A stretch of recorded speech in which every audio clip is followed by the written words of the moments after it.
এই যে আমাদের বিকেলের টিফিনে রয়েছে রসমালাই, রসে এখানে লাগছে না, লাগবেই তো, রসে ভরা রসমালাই। বরফ দে, বরফ দে, বরফ দে। আজকে রসমালাইটা বানিয়েছে আমাদের ছোটু ম্যাডাম, এর জন্য আজকে রসমালাইটা খুব সুন্দর হয়েছে, পারফেক্ট হয়েছে। খেয়ে দেখ, বলুক এবার কিরকম হয়েছে।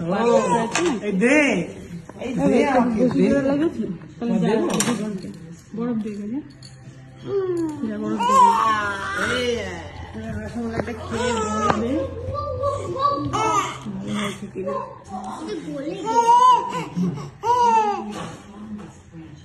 গরম তো, আস্তে আস্তে খা। ও খাবে না, এটা গরম তো। চামচটা গরম না? ভালো।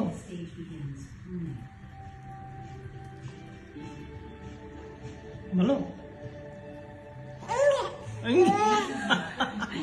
ইয়া ইয়া ইয়া, এটা তোরই দুধ দিয়ে তোর দুধ দিয়ে বানানো রসমালাই আমরা খাচ্ছি, তুই তো খাস না। ও আবার হলো ফর্মুলা মিল্ক খায় না, এর জন্য তো খেলা পাতিয়ে দিয়েছে খাবারটাকে। হ্যাঁ, বু বু করছে জন্য বদমাশি। থুতু, বুনুর থুতু খাইয়ে গরম। এবার বলো তোমার এই রসমালাই কিরকম হয়েছে? ভালো হয়েছে তো? ভালো হয়েছে ছোটু? Puppy.